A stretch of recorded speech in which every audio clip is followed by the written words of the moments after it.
इसूमी एक आम unsuccessful student है, लेकिन स्कूल के बाद वो एक हैंडसम बॉय बन जाता है। लेकिन जब स्कूल की सबसे पॉपुलर लड़की को ये पता चलता है तो वो उसके प्यार में पड़ जाती है और उसकी तारीफ करने लगती है। ये सब समर वेकेशन की शुरुआत में शुरू होता है और स्कूल की सबसे हॉट और पॉपुलर बैड गर्ल ओरी अपने दोस्तों के साथ बाहर घूमने के लिए जा रही होती है, लेकिन उसने मना कर दिया। तभी उसका फ़ोन स्लिप हो जाता है और क्लास की सबसे बड़ी फेलियर स्टूडेंट इसूमी उसे उठाने में मदद करता है और बाहर चला जाता है। बाकी क्लास वाले इसूमी के बारे में गॉसिप करने लगते हैं कि वो पूरी तरह से ओटाकू है। लेकिन जब ओरी समय देखती है तो वो अचानक घर भाग जाती है, जबकि सबको शक होता है कि वो अपने बॉयफ्रेंड से मिलने जा रही है। असल में स्कूल के बाद उसके कामों में घर की सफाई करना, अपने भाई को डे केयर से लाना और दूसरे चोर्स शामिल हैं। एक दिन उसका भाई शोता गिरने के बाद नोजब्लीड के साथ घर आता है, जिससे वो घबरा जाती है। लेकिन उसके बगल में एक लड़का खड़ा होता है जो देखने में ऐसा लगता है जैसे वो पंप एंड डंप वाला हो। सिंगल मॉम्स के बाद जब ओरी को पता चलता है कि उसने शोता की केयर की है तो वो उसे कॉफी पर बुलाती है। लेकिन बातचीत के दौरान पचाट खुद को इसूमी बताता है, जो उसका वियर्ड, लोनली और अनसक्सेसफुल क्लासमेट है। अगली सुबह वो अभी भी सब कुछ समझ नहीं पा रही होती है और इसे मानने को तैयार नहीं है कि इसूमी कोई स्कैरी शट ऑफ टाइप नहीं है, बल्कि एक ब्यूटीफुल ईमो है जो शायद लिंकिन पार्क और उसके फ्रेंड यूकी से प्यार करता है। ओरी के मूड में बदलाव दिखता है, लेकिन उससे कुछ कहने से पहले ही ओरी अचानक उठकर इसूमी के पास चली जाती है, जो किसी ने पहले कभी नहीं किया। फिर वे शोरगुल से दूर कॉरिडोर में बातें करते हैं और ओरी बताती है कि शोता चाहता है कि वो फिर से आए। हालांकि वो हैरान है कि वो कल के बाद उससे बात कर रही है। ओरी मानती है कि उसे थोड़ा अजीब ज़रूर लगता है, लेकिन कहती है कि अब जब उसने देखा है कि स्कूल के बाहर वो कितना अलग है तो उससे दूर रहने की कोई ज़रूरत नहीं है, क्योंकि वो भी वैसी ही है। तभी इसूमी शर्मा जाता है और उसका चेहरा देखकर ओरी उसे एडवाइस देती है कि वो अपने बाल पहले जैसे ही बना ले, लेकिन इसूमी मना कर देता है, कहकर कि उसके होल्स खुल जाएंगे। उस दिन से इसूमी स्कूल के बाद ओरी के घर आने जाने लगा और इन मुलाकातों के दौरान उससे उसके असली पर्सनैलिटी के बारे में और भी पता चलता है। उसे ये भी पता चलता है कि चश्मे के बावजूद वो असल में एक फूल है जो स्कूल में फेल हो रहा है और उसकी पलकों की लंबाई भी किसी भी लड़की को अट्रैक्ट कर सकती है। तभी ओरी सुपरमार्केट का पैम्फलेट देखती है और देखती है कि एग्जॉन सेल है, लेकिन डिस्काउंट कल खत्म हो रही है। इसूमी उसे वार्न करता है कि डील कुछ ही आवर्स में खत्म हो जाएगी, लेकिन ओरी जिद करती है कि वो आ सकती है। हालांकि स्कूल में उसे स्टूडेंट काउंसिल की मीटिंग में बुलाया जाता है, लेकिन डील लूज नहीं करना चाहता। ओरी इसूमी को मैसेज करती है और उसे एग्स लेने के लिए कहती है। वो बिना सोचे मान जाता है और कुछ ही मिनट्स बचे हैं तो वो भागता है, दौड़ते हुए अपना लुक बदलता है और यूकी के सामने गेट से जंप करता है। बाद में ओरी उनके खाने के लिए एग्स कुक करती है और इसूमी बताता है कि एग्स लेने जाते समय उसकी मुलाकात यूकी से हुई थी। हालांकि वो बिल्कुल वैसा ही दिखता है, लेकिन यूकी उसे रिकॉग्नाइज नहीं करता। ओरी को जेलसी होती है और गलती से बोल देती है कि किसी और के द्वारा उसका ये लुक देखने का आइडिया उसे बेचैन कर देता है। इसूमी समझ जाता है और वो भी एक्सेप्ट करता है कि वो नहीं चाहता कि कोई भी उसका रियल लुक देखे। एम्बैरेस ओरी उसे स्लैप मारती है और गलती से उसे पनिश करने के लिए फूल कह देती है। बाद में स्विमिंग क्लास आती है और इसूमी घबरा जाता है, क्योंकि उसे पता है कि अगर वो तैरेगा तो सब उसका टैटू देख लेंगे। वो टैटू ओरी को दिखाता है और ओरी बस देखती रह जाती है, सोचते हुए कि वो ब्रेव भी है और स्मार्ट भी। इसी बीच उनके क्लासमेट्स यूकी और तोरा समझने लगते हैं कि ये दोनों कितने क्लोज आ गए हैं। तभी तोरा इसूमी को एक कॉर्नर में ले जाती है और बोल्डली पूछती है कि क्या वो ओरी को डेट कर रहा है। इसूमी तुरंत इनकार कर देता है और घबराहट में कहता है कि वो मिसमैच होंगे। लेकिन जब इसूमी सोचता है कि तोरा उससे पसंद करती है, तोरा सीधे एक्सेप्ट कर लेती है, जिससे मामला और भी कॉम्प्लेक्स हो जाता है। बाद में जिम क्लास के लिए चेंज करते हुए तोरा पूछता है कि इसूमी हमेशा जैकेट क्यों पहनता है। सवालों से बचने के लिए इसूमी उसे वो टैटू दिखा देता है जो वो हाइड कर रहा था। तोरा हैरान रह जाता है कि इसूमी जैसा कोई ऐसा हो सकता है, लेकिन जब तोरा उसे ऊपर से नीचे तक देखता है तो उसे पता चलता है कि इसूमी रियली ब्यूटीफुल लग रहा है। वो उसका फेस पकड़ लेता है और सोचता है कि क्या वो ओरी जैसा है। इसके बाद वे साथ घूमते हैं और तोरा इसूमी का सीक्रेट हाइड रखने का वादा करता है, लेकिन क्यूरियोसिटी उसे रोक नहीं पाती कि वो ओरी के इतने क्लोज कैसे आ गए। इसूमी बस इतना कहता है कि ये नेचुरल तरीके से हुआ और उसे लगता है कि ओरी बस काइंड है। ये सुनकर तोरा उसे अपनी फीलिंग्स एक्सप्रेस करने की परमिशन मांगता है और इसूमी कहता है कि डिसीजन उसे ही करना है। अंत में दोनों जिम क्लास पूरी तरह से स्किप कर लेते हैं, जिससे यूकी क्लीनिंग वर्क से अपसेट हो जाता है। बाकी दिन इसूमी ओरी से डिस्टेंस बनाए रखता है, क्योंकि उसे पता है कि तोरा स्कूल के बाद अपना गिल्ट कन्फेस करेगा। इसूमी शोता को लेने भी जाता है ताकि ओरी से बात करने का चांस मिल सके। जब तोरा फाइनली अपना गिल्ट कन्फेस करता है तो ओरी ध्यान से सुनती है और उसे रोक देती है। उस शाम को जब वो घर लौटती है तो उसे वहाँ इसूमी मिलता है और वो उस पर फ्रस्ट्रेट हो जाती है। उसने सुना था कि इसूमी ने तोरा से कहा था कि वो बस उसके साथ नाइस बिहेवियर कर रहा है। इसूमी अपनी बात पर अड़ा रहता है और कहता है कि वो नज़दीक होकर उसकी रेपुटेशन हर्ट नहीं करना चाहता। ये सुनकर ओरी रोने लगती है और कहती है कि बिना जाने उसकी फीलिंग्स का अंदाज़ा ना लगाए। इसूमी माफ़ी मांगने की कोशिश करता है लेकिन चोटें उसे घेर लेती हैं और ओरी उसे स्लैप मारती है और कहती है कि वो उसके लिए जितना केयर करता है उससे कहीं ज़्यादा मैटर करता है। साथ ही उसे उसका साथ पसंद है क्योंकि आखिरकार वो उसके घर को और भी लाइवली बना देता है। इसूमी अब समझ जाता है कि वो उसके लिए मैटर करता है। कुछ दिनों बाद ओरी इसूमी को ग्रोसरीज लेने अपने साथ ले जाती है और स्ट्रीट्स पर साइड बाय साइड चलते हुए दोनों और क्लोज आ जाते हैं। लौटते समय ओरी को एक शॉप की वॉल पर ब्राइट एनिमे पोस्टर दिखाई देती है और वो अनजाने में ही उसका एक पार्ट हम करने लगती है। इसूमी तुरंत उसे समझ जाता है और हंसते हुए कहता है कि वो इसमें अमेजिंग है। शर्मिंदा होकर वो उसके फेस पर हल्के से टैप करती है लेकिन इसूमी अब ब्लिंक तक नहीं करता क्योंकि उसे उसकी अचानक हिट सॉन्ग्स की आदत सी लग गई है। वो जल्दी से एक्सप्लेन करता है कि शोता हमेशा वही गाना प्ले करता है इसलिए ये उसके दिमाग में स्टक हो गया है। लेकिन जब इसूमी पूछता है कि उसे असल में किस तरह का म्यूजिक पसंद है तो ओरी चुप हो जाती है क्योंकि उसे शोता के सॉन्ग्स के अलावा कोई और याद नहीं है। बाद में जब ओरी अपने घर वापस आती है ना तो वो एकदम हैरान रह जाती है क्योंकि उसकी मॉम वहीं खड़ी होती है। शोता तुरंत एक्साइटेड होके सब कुछ स्पिल कर देता है, उस दिन की सारी कहानी, कैसे उसे चोट लगी थी और कैसे वो लड़का जो उसे बचाता है अब काफी बार उनके घर आता जाता है। मॉम क्यूरियोसिटी मोड ऑन कर देती है और उससे पूछती है तुम्हारा ये मिस्टीरियस फ्रेंड कौन है, उसका नाम क्या है। और तभी ओरी रियलाइज करती है उसे इजुमी का फुल नेम ही नहीं पता। ये बात उसे अंदर तक चुभ जाती है लेकिन उसका ईगो इतना बड़ा कि वो सीधे उससे पूछ ही नहीं पाती। तो जिम क्लास के दौरान मैडम खुद बॉयज चेंजिंग रूम के बाहर स्पाई मोड ऑन कर देती हैं, उम्मीद में कि कोई तो इजुमी का पूरा नाम ले ही लेगा। पर तभी शू उसे पकड़ लेता है रंगे हाथों और सबको लाउडली अनाउंस कर देता है कि ओरी हमारी झांक देखने आई है। अब युकी सोचता है कि ओरी सीक्रेटली कोई करप्टेड पर्सन है, पर ओरी को सफाई देने का भी मूड नहीं। थोड़ी देर बाद ओरी रैंकिंग बोर्ड देखती है, मतलब कहीं तो इजुमी का नाम लिखा हो, लेकिन तुरंत याद वो तो टोटल डम किड है, तो देयर इज नो वे उसका नाम वहां हो। और वो ऑलमोस्ट गिव अप करने ही वाली होती है कि टोरो एंट्री मारता है। ओरी उससे इजुमी का फुल नेम पूछने ही वाली थी लेकिन उसे अपना रिजेक्शन याद आता है और वो ड्रामा मोड में रोते हुए भाग जाता है। उस रात डिनर टेबल पे ओरी के दिमाग में बस एक बात घूम रही है, इजुमी का फुल नेम क्या है यार। मॉम सजेस्ट करती है कि उसे वीकेंड पे घर बुला लो क्योंकि वो प्रॉपर्ली उसे थैंक्स कहना चाहती है। और ओरी के दिमाग में लाइट बल्ब जलता है, अगर इजुमी आएगा माँ उससे नाम पूछ लेगी, problem solved. Next day Izumi आता है। ओरी की माँ इतने वार्म वेलकम से उसे सवा शॉक कर देती है। वो केक लेके आया होता है और मॉम उसे थैंक्स कहती रहती है कि उसने उनके फैमिली के लिए इतना कुछ किया है। बाद में जब ओरी वापस कमरे में आती है, मॉम तो काम पे जा चुकी होती है और वो फ्रस्ट्रेटेड डैम माँ से उसका नाम पूछना भूल गई। तभी इजुमी कैजुअली बोल देता है कि मॉम मुझे अक्सर मेरे फुल नेम से बुलाती थी। ओरी की क्यूरियोसिटी पूरी स्पीड पे, what is your full name, पर इजुमी इसे टाल देता है और टॉन्ट मारता है, तुम हाल ही में अजीब बिहेव कर रही हो, जैसे तुमने अपने फ्रेंड्स के लिंग में झांकने की कोशिश की। फिर टीजिंग मोड में पूछता है, अच्छा किसका अचार देखना चाहती थी। ओरी पैनिक हो जाती है और पूरी सच्चाई उगल देती है। इजुमी जोर से हंस पड़ता है, बस मेरा नाम जानने के लिए इतना तमाशा। वो एक पेन निकालता है, टिश्यू पे अपना पूरा नाम लिखता है और एक प्याली सी स्माइल के साथ उसे हाथ में पकड़ा देता है। ओरी उसे पढ़ के टिश्यू अपने पास रख लेती है और थोड़ा ईगो हर्ट होके पूछती है, और तुम, क्या तुम मेरा पूरा नाम जानते हो। इजुमी यस बोल देता है और ओरी को लगता है वो पूरी तरह हार गई, पर दोनों इस पर हंस के बात टाल देते हैं। कुछ दिन बाद ओरी को स्टूडेंट काउंसिल से असाइनमेंट मिलता है। प्रेसिडेंट कैरेकारू और वाइस प्रेसिडेंट सकुरा एक्सप्लेन करते हैं कि न्यू मेंबर्स इतने यूजलेस हैं कि भारी वर्कलोड फिर से उसी पर है। वो मना भी नहीं कर पाती, दिन रात काम में डूब जाती है, यहाँ तक कि युकी भी परेशान, ये लड़की खुद को खत्म कर देगी। दूर से टोरू और इजुमी देखते रहते हैं, हेल्प करना चाहते हैं पर पेपर वर्क के मामले में टोटल नूब्स हैं। इजुमी मजाक में कह देता है कि maybe Ori wants to impress the smartest boy कैरेकारू। और तभी काउंसिल की रेमी आती है ओरी के काम के पेपर्स चेक करने। युकी विस्पर करता है, रेमी इस कैरेकारू की मैस्केट प्लस गर्लफ्रेंड और वो अपनी रिस्पॉन्सिबिलिटी हमेशा ओरी पे डंप कर देती है। ओरी सब कुछ चुपचाप सहती है, नो कंप्लेंट। उस शाम ओरी को एग्जॉस्टेड देखकर इजुमी डिसाइड करता है कि स्टोर से उसके लिए केप लेके आएगा एज अ क्यूट सरप्राइज।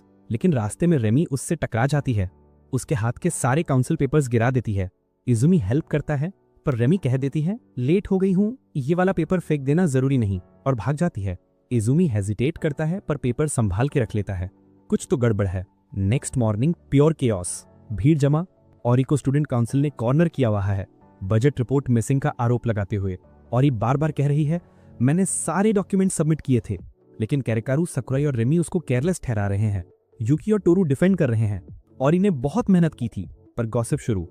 इसने हमारे प्यारे प्रेसिडेंट को परेशान किया। औरी अंदर से टूट रही है, अपने एबिलिटी पर डाउट करने लगती है। और जब काउंसिल उसे जबरदस्ती माफी बोलने को कहती है, तभी ड्रामेटिक इजुमी आगे बढ़ता है।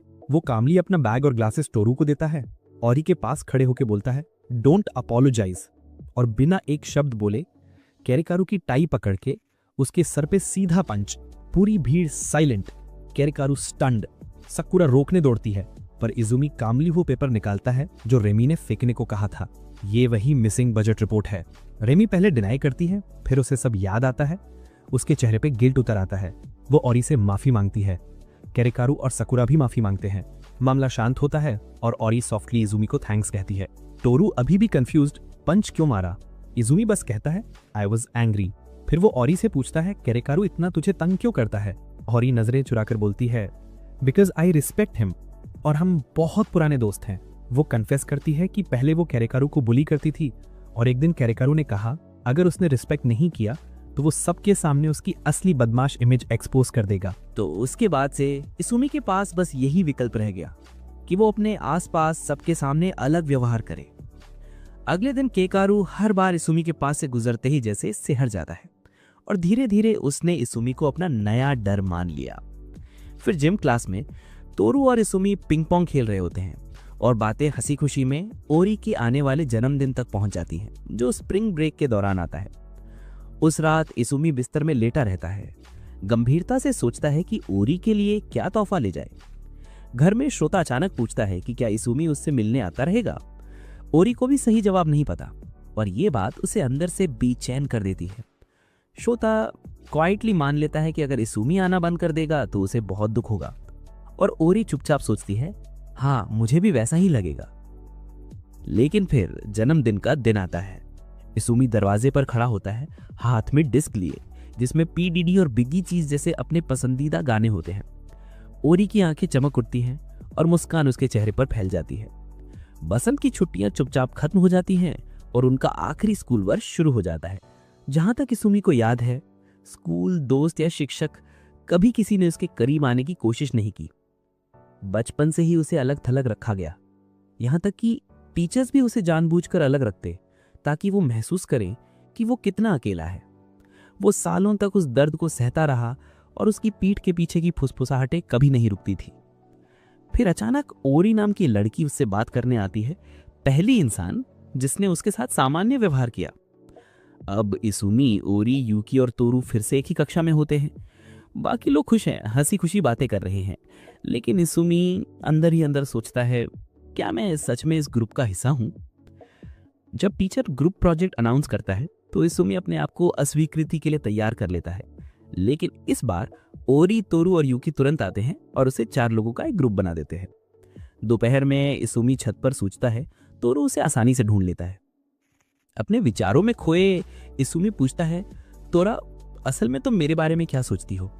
तोरा बेबाकी से कहता है, मुझे तुम्हारा ओरी के इतना करीब होना पसंद नहीं, तुम्हारा बड़बड़ाना कभी कभी अजीब लगता है, और तुम्हारा इतना अच्छा होना भी मुझे थोड़ा इरिटेट करता है, इसीलिए मैं तुम्हें इग्नोर नहीं कर सकता।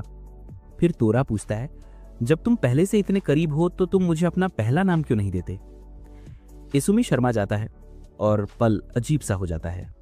वो कबूल करता है कि उसने पहले कभी किसी को उसके पहले नाम से नहीं बुलाया। तोरा उसे अजीब कहता है, जिससे इजुमी के अकेलेपन भरे अतीत की यादें ताजा हो जाती हैं। लेकिन तोरा तुरंत जोड़ता है कि वो उससे नफरत नहीं करता। पहली बार इजुमी की ख्वाहिश होती है कि वो वापस जा सके और अपने बचपन को बताए कि आखिरकार सब ठीक हो जाता है। अगली सुबह श्रोता स्कूल जाता है। ओरी जल्दी उठती है और स्कूल पहुंच जाती है। तभी रेमी अचानक उसके सामने आती है और इजुमी के साथ उसके रिश्ते के बारे में पूछती है। ओरी तुरंत कहती है, कुछ भी नहीं है, लेकिन रेमी मुस्कुराती है और कहती है, मैं इसे अपने लिए ले लूंगी क्योंकि तुम उससे डेट नहीं कर रही हो। ओरी उलझन में है और तभी रेमी समझाती है कि अगर ओरी उसे नहीं चाहती तो उसे इजुमी के गर्मा गर्म प्रचार से अपने गालों पर थपथपाना अच्छा लगेगा। ओरी के दिमाग में रेमी और इसुमी की एक साथ तस्वीर गूंजती है और वो बर्दाश्त नहीं कर पाती। अचानक वो कहती है, इसुमी मेरा है। रेमी उसे याद दिलाती है कि इसुमी किसी के बच्चे का पिता नहीं है, इसलिए उस पर किसी का अधिकार नहीं। लेकिन ओरी उठकर कहती है, मैं इसे किसी और को नहीं दूंगी। बाकी दिन ओरी सिर्फ इसी बात के बारे में और इसुमी के बारे में सोचती रहती है। उस शाम इसुमी केक लेकर आता है, लेकिन शोथा घर पर नहीं होता। तब से ओरी और इसुमी ज्यादातर समय साथ बिताते हैं। वो डरावनी फिल्में देखने का फैसला करते हैं। इसुमी को पता चलता है कि वो बिल्कुल डरपोक है। अगर रिंगटोन बजती है या लाइट ऑफ हो जाती है, वो डर जाता है। बातचीत को ट्विस्ट देते हुए इसुमी ओरी के हाथों और उसके दोहरे जोड़ों का जिक्र करता है। यूकी पहले से ही कंपेयर कर चुका था कि उसके हाथ छोटे हैं। तोरू भी इसमें शामिल हो जाता है, लेकिन ओरी चेतावनी देती है, अगर उसने हाथ पकड़ा तो गला कट जाएगा। वर्तमान में इसुमी और ओरी हाथों की तुलना करते हैं, लेकिन इस बार ओरी पहल करके उसका हाथ थाम लेती है। जब वो हाथ में हाथ कसकर कहती है, मैं तुमसे प्यार करती हूं, और जल्दी से जोड़ देती है, मुझे तुम्हारा हाथ बहुत पसंद है। इसुमी जानता है कि असल बात क्या है, लेकिन दबाव नहीं डालता। वो मुस्कुराता है और कहता है, मुझे तुम्हारा हाथ भी पसंद है। स्कूल में वापस रेमी सकुरा से बात करती है कि कैसे ओरी ने इतनी बेबाकी से इसुमी पर अपना दावा किया। रेमी मजाक करती है, लेकिन ओरी नाराज हो जाता है। तोरू सब सुन लेता है और कंफ्यूज हो जाता है। अगले दिन इसुमी स्कूल में गाल पर चोट के निशान के साथ आता है। ओरी तुरंत पूछती है, क्या हुआ? इसुमी कहता है, तोरू से झगड़ा हो गया। ओरी तैयार हो जाती है भिड़ने के लिए, लेकिन तोरू अंदर आता है और उससे भी बुत्तर दिखता है। यूकी इसुमी को एक तरफ खींच लेता है और ओरी तोरू से बात करती है। पिछली रात जब वे इसुमी के कमरे में थे, तोरू ने कहा कि उसने रेमी से सुना कि ओरी के मन में उसके लिए भावनाएं हैं। इसुमी निराश करता है, हम सिर्फ दोस्त हैं, तुम ज्यादा सोच रहे हो। तोरू निराश होकर मेज पटक देता है और इसुमी थप्पड़ मारकर कहता है कि वो हैरान है। तोरू पलटवार करता है और इसुमी का भयानक रूप जाग उठता है। ओरी कहती है कि वो सुलह कर ले, और वो कर भी लेते हैं। बाद में लड़कियां इस बारे में बात करती हैं। ओरी को अभी भी नहीं पता कि लड़ाई क्यों हुई, लेकिन यूकी को पता है, और ये इसलिए हुआ क्योंकि इसुमी ने सच बता दिया था, लेकिन किसी को भी नहीं बताने की विनती की थी। कुछ दिन बाद जब तोरू घर जाने ही वाली होती है, अचानक छात्र परिषद कक्ष की खिड़की से कागजों का ढेर नीचे गिरता है। वहां सकुरा खड़ी होती है और तोरू तुरंत उसकी मदद करती है। क्या अकेले सब कुछ संभालना थकाने वाला नहीं लगता? वो पूछती है। सकुरा बस मुस्कुराती है और कहती है, हर किसी का अपना काम है, चाहे केकुरू हो या रेमी। तोरू सहजता से तारीफ करती है, कमाल हो तुम, इतने सारे काम अकेले कर लेती हो, भले ही किसी ने ध्यान ना दिया हो। सकुरा सुनकर शर्मा जाती है और दूसरी तरफ देख लेती है। स्कूल के बाहर तोरू की मुलाकात इसुमी से होती है, हाथ में आइसक्रीम लिए, जो ओरी ने उसे तोरू के साथ शेयर करने के लिए दी थी। ओरी का जिक्र आते ही वो खुश हो जाता है, लेकिन तभी तरबूज का स्वाद नजर आता है जिसे वो खा नहीं सकता। तभी केकुरू वहां से गुजरता है और आइसक्रीम पकड़ाकर दोनों को देता है ताकि बर्बाद ना हो। तीनों बैठकर बात करते हैं कि उन्हें तरबूज पसंद है या गैल। जेल स्कूल वाले लड़के सभ्य होते हैं और गैल चुनते हैं। गैल की बात करते हुए तोरू अचानक पूछता है, विद्यार्थी परिषद में इतनी सारी लड़कियां क्यों हैं? तभी उसका दिमाग बेतुका सोच में पड़ जाता है कि केकुरू ने अपना सीक्रेट हरम बना रखा है, जहां पूरी चीनी गुफा पर उसका कंट्रोल है। केकुरू तुरंत इनकार करता है, लेकिन तोरू चिढ़ाना नहीं छोड़ती। मजाक में कहती है, शायद विद्यार्थी परिषद का एयर कंडीशनर भी तुम्हारे शाही कंट्रोल में होगा। केकुरू कहता है, अगर चाहो तो काउंसिल रूम में घूम सकते हैं। लेकिन अगले दिन तोरू और इसुमी सबको वहां ले आते हैं। कमरे में इसुमी और ओरी पत्थर कागज कैंची खेल हार जाते हैं और पै लेने भेज दिए जाते हैं, जबकि बाकी लोग इंतजार करते हैं। इंतजार के दौरान रेमी पूछती है कि इसुमी और ओरी ताली बजा रहे हैं। किसी के पास जवाब नहीं होता। रेमी मजाक में कहती है, शायद तोरू ओरी के लिए बेटर जोड़ी होगी। तोरू खुश हो जाता है, लेकिन यूकी उसे जल्दी से रियलिटी में खींच लाता है और याद दिलाता है कि पहले ही रिजेक्ट हो चुका है। तभी सकुरा को पहली बार एहसास होता है कि तोरू के दिल में ओरी के लिए फीलिंग्स है। यूकी पूछता है, दोनों इतनी देर क्यों कर रहे हैं? सभी बेतुके अंदाजे लगाने लगते हैं, शायद टॉयलेट में पेट टकरा रहा होगा। तोरू परेशान हो जाता है, लेकिन यूकी दिलासा देता है, शायद बस कुछ सिक्के गिर गए होंगे। तोरू सिर पर थपथपाता है और सकुरा को ईर्ष्या होती है। जब इसुमी और ओरी लौटते हैं, इसुमी तुरंत माफी मांगता है, ऐसा करने का मेरा इरादा नहीं था। तोरू सोचती है कि ओरी ने उसका सोडा पी लिया और उदास हो जाती है। थोड़ी देर बाद सोडा कैन चेहरे पर फट जाता है। इसुमी बताता है कि गलती से गिर गया था, इसलिए माफी मांगी। सब जोर से हंसते हैं और सकुरा हल्की मुस्कान के साथ टिश्यू थमा देती है। उस शाम इसुमी ओरी के घर में पढ़ाई कर रहा होता है और ओरी माफी मांगती है कि एयर कंडीशनर खराब हो गया। इसुमी कहता है, कोई बात नहीं, वैसे भी मुझे बिना शर्ट सोने की आदत है। ओरी चौंक जाती है और उसे याद आता है कि उसने पहले कितनी सहजता से टैटू दिखाया था। फिर ओरी सोचती है, सिर्फ एक आदमी का अपना शरीर दिखाना इतना क्यों घबराता है। वो दृढ़ निश्चय करती है और इसुमी से फिर टैटू दिखाने को कहती है। इसुमी मान जाता है, कपड़े उतारने लगता है, लेकिन ओरी चिल्लाती है, किसी के कहने पर मत उतारो, खासकर किसी हिप हॉप स्टार के सामने जो तेल लगाना पसंद करता है।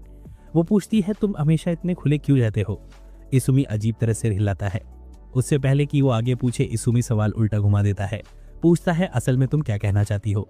ओरी मानती है कि उसने कभी इसुमी को शर्मिंदा नहीं देखा, हमेशा घबरा जाता है। इसुमी मुस्कुराता है और बताता है कि वो भी घबरा जाता है और फिर अपने पुराने दोस्त शिंदो की मुलाकात के बारे में बताता है। शिंदो ने कहा, तुम पर गर्व है। इसुमी को अंदाजा नहीं था कि शिंदो क्या बक रहा है। फिर शिंदो ने चिढ़ाया कि एक बदमाश के साथ डेटिंग कैसी होती है। इसुमी ने तुरंत इनकार कर दिया, जोर देकर कहा कि वो और ओरी ऐसे नहीं है। लेकिन शिंदो ने विश्वास नहीं किया और आखिरकार इसुमी को यकीन हो गया कि लोग सोचते हैं कि वो डेटिंग कर रहे हैं।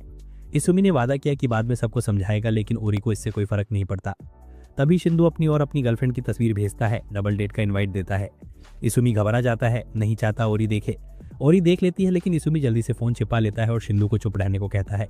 ओरी स्तब्ध रह जाती है। उसे एहसास होता है कि उसने इसका ये रूप पहले कभी नहीं देखा। कुछ दिन बाद ओरी शिंदो से टकरा जाती है। वो उसे पहचान नहीं पाती, लेकिन शिंदो जानता है कि वो कौन है। इसी समय इसुमी तोरा के साथ घूम रहा होता है और तोरा ओरी को अजनबी से बात करते हुए देखती है। ये देखकर कि यह शिंदो है, इसुमी दौड़कर उसके पास जाता है और बातचीत रोकने के लिए उसके मुंह पर तमाचा मारता है, लेकिन शिंदो हंसकर टाल देता है और सही से परिचय कराने को कहता है। इसुमी शिंदो को एक बेवकूफ के रूप में परिचित कराता है, जिसे तेज दिमाग की वजह से 1 साल पीछे कर दिया गया। लेकिन शिंदो याद दिलाता है कि वो पूरे शहर में घूमता है, जिससे बाकी लोग हैरान रह जाते हैं। शिंदो कहता है, काश मैं इसुमी के साथ होता, लगता है ज्यादा मजा आता। वो सुझाव देता है कि वो किसी ठंडी एयर कंडीशनिंग वाली जगह पर खाना खाएं। रास्ते में इसुमी को याद आता है कि पहली बार वो कैसे मिले थे। कक्षा बदलने के बाद किसी ने इसुमी को टक्कर मारी और उसकी किताबें जमीन पर गिर गई। निराश होकर इसुमी झुका, किताबें उठाने लगा। तभी शिंदो प्रकट हुआ, नाम गलत बोलते हुए मदद की और अरे कहकर पुकारा। इससे इसुमी को गुस्सा आया, लेकिन यहीं से उनकी दोस्ती की शुरुआत हुई। उसे याद है कि शिंदो के दोस्त उससे पूछ रहे थे कि वो इसुमी के साथ क्यों घूम रहा है, लेकिन शिंदो ने बस हंसते हुए टाल दिया और कहा कि अगर उसका मन हुआ तो वो उनके पास वापस आ जाएगा। आखिरकार शिंदो की प्रेजेंस ने उस जमाने में इसुमी की लाइफ बदल दी, ठीक वैसे ही जैसे अब ओरी बदल रही है। अगले दिन ओरी बुखार और घबराहट से भरी चीख के साथ उठती है, लेकिन फिर भी स्कूल जाने की कोशिश करती है। वो उसका बैग उठाता है और उसे धीरे से वापस बिस्तर पर धकेल देता है और वादा करता है कि वो स्कूल जाकर उसके लिए दवाइयां ले आएगा। दवा लेने के बाद ओरी गहरी नींद में चली जाती है। आधी नींद में उसे अपनी माँ का सपना आता है और वो टाइम भी याद आता है जब उसकी बेटी बीमार थी और वो घर से चली गई थी। अचानक उसकी नींद खुलती है और वो इसुमी को अपने बिस्तर के पास बैठा पाती है। इसुमी उसे एक गर्म टॉवल देता है और पहले तो ओरी को लगता है कि वो इमेजिनिंग कर रही है, लेकिन इसुमी सॉफ्टली समझाती है कि शिंदो ने उसे हेल्प के लिए बुलाया है। वो उसका टेम्परेचर चेक करता है और पूछता है कि क्या उसने दवा ली है। जब वो हाँ कहती है तो वो पानी लेने के लिए उठता है, लेकिन जैसे ही वहां से जाता है ओरी अचानक चिल्लाकर पूछती है, तुम कहाँ जा रहे हो। अपनी माँ के जाने की याद उसे फिर से ताज़ा हो जाती है और वो इसुमी का हाथ पकड़कर विनती करती है कि उसे अकेला ना छोड़े। समझते ही इसुमी वापस बैठ जाती है और प्रॉमिस करती है कि वो कहीं नहीं जा रही। वो तब तक वहां रहती है जब तक ओरी सो नहीं जाती, स्कूल और माँ को फोन करके सब कुछ एक्सप्लेन करने के बाद भी। लेकिन जाने से पहले इसुमी रुककर ओरी से कहता है कि वो उससे प्यार करता है और काफी टाइम से करता आ रहा है और उसे कोई फर्क नहीं पड़ता कि ओरी सो रही है या सोने का प्रिटेंड कर रही है। और उसके जाने के बाद ओरी अचानक जाग जाती है। उसकी आंखें चौड़ी हो जाती हैं और जो उसने अभी सुना उससे वो पूरी तरह स्टन्ड है।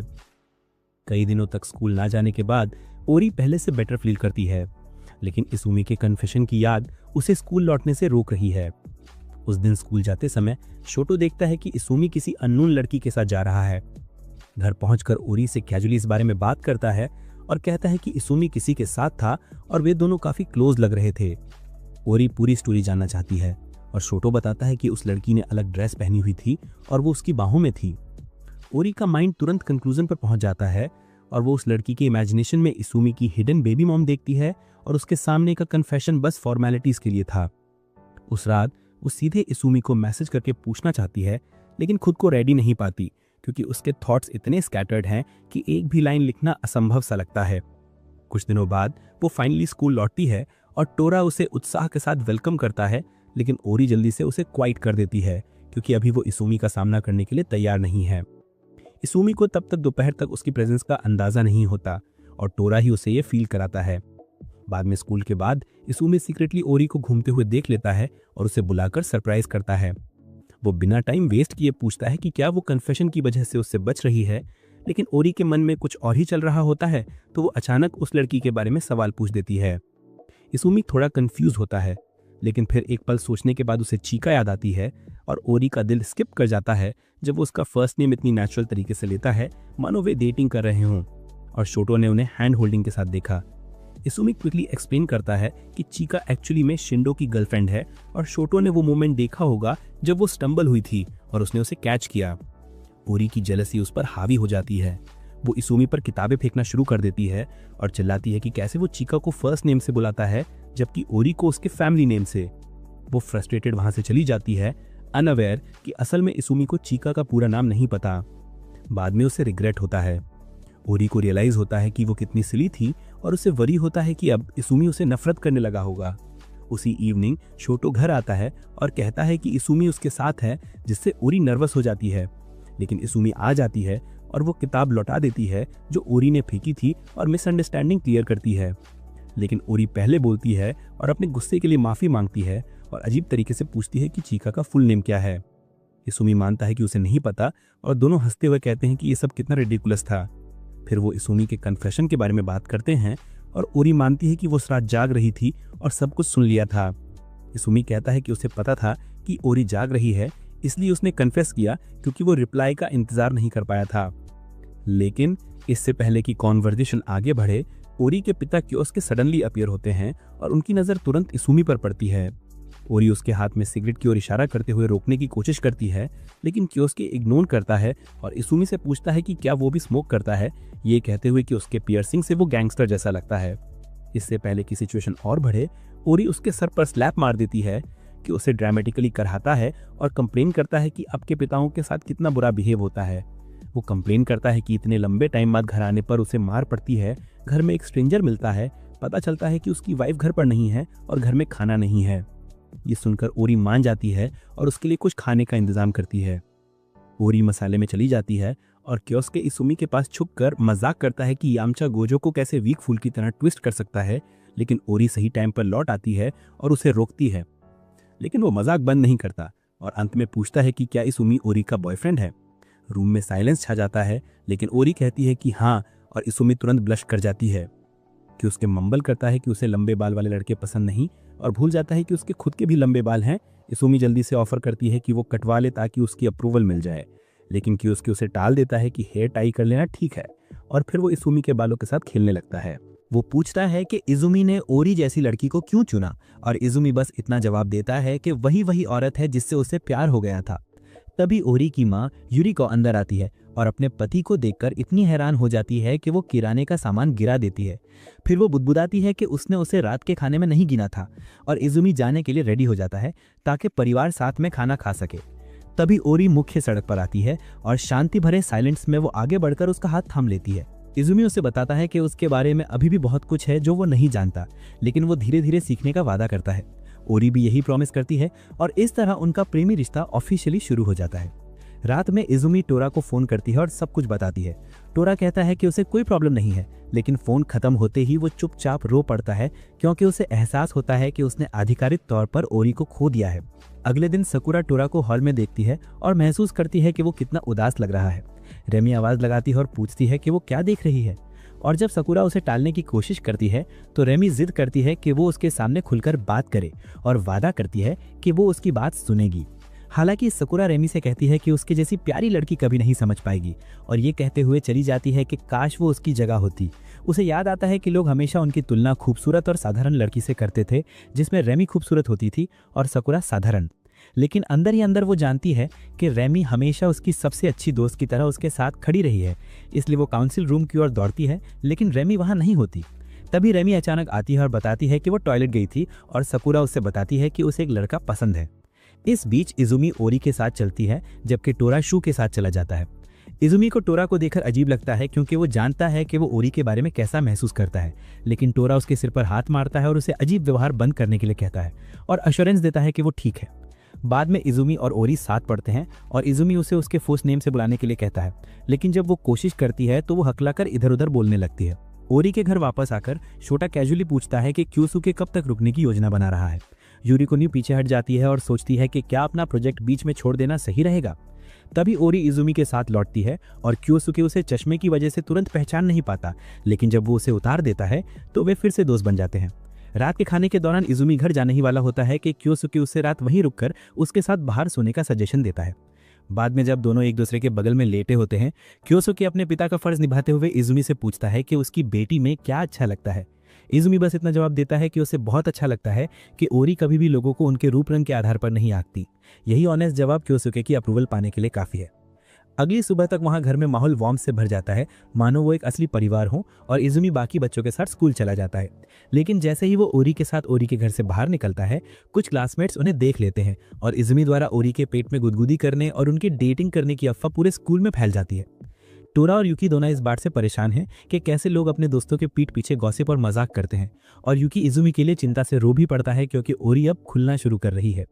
इस बीच दो लड़के ओरी से पूछते हैं कि क्या वो वास्तव में इजुमी को डेट कर रही है, और जब वो हाँ कहती है तो वे डिस्कस करते हैं कि कैसे वो इजुमी जैसे बड़े लड़के की तुलना में ओरी के लिए बेटर होंगे, और ये सब इजुमी सुन सकता है। तो अगले दिन मजाक तब तक चलता रहता है जब तक इजुमी बिल्कुल अलग अंदाज में क्लास में एंटर नहीं करता। उसके चश्मे नहीं है, हेयर कट शार्प है और कॉन्फिडेंस की ऑरा ऐसी कि सब इंस्टेंटली नोटिस कर लेते हैं। जैसे ही ओरी उसे देखती है उसका एक्सप्रेशन बदल जाता है, वो लिटरली चौंक जाती है।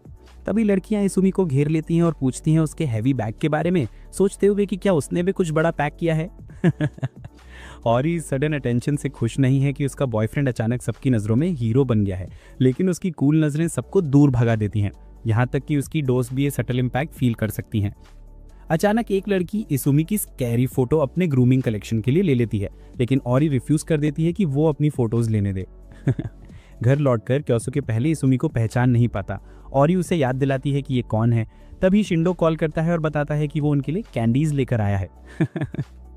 लेकिन जैसे ही शिंडो इस ट्रांसफॉर्मेशन को देखता है वो शॉक में है, ऑलमोस्ट ऐसा महसूस कर रहा है जैसे उसने अपना प्यारा मिस्चीवियस फ्रेंड सड़क पर खो दिया हो। फिर शांत होकर वो कैंडीज निकालता है और उसे इजुमी को देता है, और ये कैंडी लेती है, लेकिन जो फ्लेवर उसने चुना वो शिंडो को बिल्कुल पसंद नहीं आता। इजुमी से नोटिस करता है, कैंडी लेता है और शिंडो को ऑफर करता है। शिंडो उसे रोकता है और खुद खा लेता है। फिर ओरी भी एक खाती है जिसका टेस्ट बहुत ही वियर्ड है, बिल्कुल होममेड सॉल्टी स्नैक जैसा, लेकिन इजुमी झुकता है, कैंडी छीनता है और एक क्विक किस के साथ उसका टेस्ट बदल देता है। जब शिंडो पलटता है, किस एंड हो चुका होता है। इजुमी ऐसे चलता है जैसे कुछ हुआ ही नहीं, और ओरी पूरी तरह शॉक्ड रह जाती है। अगले दिन इजुमी एक लड़की को ग्लेरिंग करते हुए देखता है, जिससे वो नर्वस हो जाता है। फिर वही लड़की ओरी से पूछती है, तो आप इजुमी को डेट कर रही हो? ओरी कंफर्म्स करती है और लड़की फ्रस्ट्रेटेड हो जाती है। बाद में वॉशरूम से निकलते समय इजुमी वही लड़की फिर देखता है जो उसका पीछा करती है। जब वे कोलाइड होते हैं, लड़की लाउडली पूछती है, तुम इजुमी से कब ब्रेकअप करोगे? इजुमी फॉर्मली जवाब देता है, ब्रेकअप का कोई इरादा नहीं है। फिर वो ओरी को सारी बात बताता है। घर लौटते समय वही लड़की फिर प्रकट होती है। मैं हूँ होनोका, वो इंट्रोड्यूस करती है। जब पूछताछ की जाती है, होनोका कहती है कि उसे बिल्कुल पसंद नहीं कि ओरी इजुमी जैसे इडियट के साथ डेट कर रही है, क्योंकि वो पहले ही उससे प्यार करती थी। फिर वो ओरी को अपनी बाहों में ले लेती है, अपने फीलिंग्स का इजहार करती है और टेंशन शुरू हो जाता है। दोनों इजुमी को अपना बॉयफ्रेंड बताने की कोशिश करती हैं। एक दोपहर इजुमी अलोन घर जा रहा होता है। होनोका उसे रोकती है और पूछती है, ओरी कहाँ है? इजुमी कहता है ओरी ऑलरेडी घर जा चुकी है, लेकिन होनोका उसके पीछे पीछे आती है। धीरे धीरे रियलाइज होता है कि दोनों सेम डायरेक्शन में जा रहे हैं। आखिरकार वे दोनों सेम अपार्टमेंट बिल्डिंग के सामने रुक जाते हैं। शॉक और फ्रस्ट्रेशन दोनों होती है जब पता चलता है कि होनोका इजुमी की नेबर है। समझते हुए इजुमी पीछे हटने की कोशिश करता है, लेकिन होनोका अपनी की भूल चुकी होती है। बुरा महसूस करते हुए इजुमी उसे अपने घर रोक देता है और दोनों लिविंग रूम में केक खाते हुए बैठते हैं। होनोका पूछती है, तुम हमेशा इतना जेनरस क्यों रहते हो? अजनबियों को भी घर बुलाते हो? इजुमी जवाब देता है, ओरी भी मेरे घर कम ही आती है। होनोका टीज करते हुए कहती है कि इजुमी ओरी को अपने घर बुलाने में हेजिटेशन दिखाता है। इजुमी पलट कर कहता है, मैं हमेशा सिर्फ उसकी चीक्स थपथपाने के लिए आता हूँ। होनोका सोचती है कि शायद इजुमी के छोटे भाई बहन होंगे, लेकिन इजुमी बताता है कि वो इकलौता बच्चा है। होनोका ब्रीफली अपने भाई का जिक्र करती है, फिर बीच में ही बात छोड़ देती है जैसे मजाक कर रही हो। जब उसकी माँ लौटती है, होनोका घर चली जाती है, इसुमी उसकी सडन चेंज नोटिस करता है और कहता है, तुम एनी टाइम केक लेने आ सकती हो। जब अगली बार वे मिलते हैं, इसुमी और होनोका फिर औरी के इर्द गिर्द अपनी प्लेफुल टसल में लगे हुए हैं। तभी 3 स्कैरी लोग होनोका के पास आते हैं और 3 डायरेक्शन वाले आईफिल टावर का एक्सपीरियंस देने का प्रस्ताव करते हैं, जिससे वो डर जाती है। वो बिना बोले इसुमी के पास लौट आती है, लेकिन जैसे ही समझती है कि क्या हुआ, इसुमी अपनी औरत से स्कैरी लोगों को डरा देता है। दोनों और करीब आ जाते हैं। बाद में जब औरी लौटती है, वो देखती है कि दोनों फिर बहस कर रहे हैं, अब इस बात पर कि कौन ज्यादा हकदार है। फिर औरी के घर पर इसुमी, औरी और क्योसुके एक स्कैरी मूवी देखते हैं। क्योसुके इतना डर जाता है कि बाहर सिगरेट लेने चला जाता है। उसके जाने के बाद औरी बताती है कि इसुमी ने उस पर कोई स्टेप नहीं लिया। इसुमी रियलाइज करता है कि औरी अपने टेरिटरी का एक्सपेंशन चाहती है और उसे चुमने की कोशिश करता है। लेकिन सबसे वर्स्ट मोमेंट में क्योसुके वापस आ जाता है। औरी चोटिल हो जाती है और अपने पिता पर प्रेशर डालती है कि मूवी सीन फिर से रिपीट हो। कई दिनों बाद औरी और उसके फ्रेंड्स बुक स्टोर जाते हैं। वहां पर जब इसुमी और औरी टीजिंग करते हैं तो तोरू थोड़ी जेलसी से देख रहा होता है। यूकी उसकी अनीस समझ जाती है और उसे खुद के साथ समय बिताने के लिए खींच लेती है। तब एक कॉर्नर में वो सकुरा से टकराते हैं। एक ड्रिंक उसकी शर्ट पर गिर जाती है। यूकी जल्दी से घुटनों के बल बैठ जाता है कि ड्रिंक साफ करे, जबकि तोरू माफी मांगते हुए जल्दी कुछ लेने दौड़ता है। अकेली रह गई साकुरा यूकी से पूछती है, क्या तुम और तोहरू डेटिंग कर रहे हो? यूकी हल्की सी हंसी के साथ कहता है, ऐसा कुछ नहीं है। जैसे ही तोहरू वापस आता है, वो साकुरा को अपनी जैकेट देता है। साकुरा शर्मा जाती है, लेकिन खुशी खुशी इसे स्वीकार कर लेती है। उसे अपने पास रखती है, ये जानते हुए कि उसकी खुशबू अभी भी उसमें बाकी है। फिर छात्र परिषद के कमरे में साकुरा की मुलाकात के कारू से होती है। वो उसे जैकेट में देखकर हैरान रह जाता है। अभी भी जो हुआ उसके बारे में सोचते हुए वो पूछती है, तुम रेमी से प्यार क्यों करते हो? के कारू पहले तो शॉक होता है, लेकिन जब देखता है कि साकुरा कितनी ईमानदारी से पूछ रही है, वो सोच समझ के जवाब देता है, भले ही मैं खुद को कभी कभी कमजोर समझता हूं, रेमी वो इंसान है जो मुझे अपनी लिमिट से आगे बढ़ने के लिए इंस्पायर करती है और मुझे स्ट्रांग महसूस कराती है। साकुरा जानती थी कि ये सच था और उसी क्षण वो भी डिसाइड करती है कि उसे स्ट्रांग बनना है। कुछ दिन बाद साकुरा तोहरू की जैकेट लौटाती है और पूरी हिम्मत जुटाकर उसे घर पे बनी कुकीज का एक पैकेट देती है। तोहरू उसे लेता है और जब खाता है कहता है, ये टेस्ट बहुत अच्छा है, खासकर गुलाबी साकुरा वाली। साकुरा पूछती है, क्या तुम्हें सच में साकुरा पसंद है? तोहरू मुस्कुराता है, हाँ बहुत पसंद है। साकुरा का चेहरा खुशी से खिल उठता है। बाद में यूकी और उरी एक और मैगजीन ढूंढते हैं।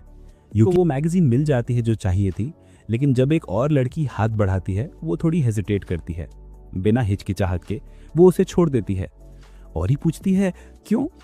यूकी बस कहता है, लड़की को इसकी जरूरत ज्यादा लग रही थी।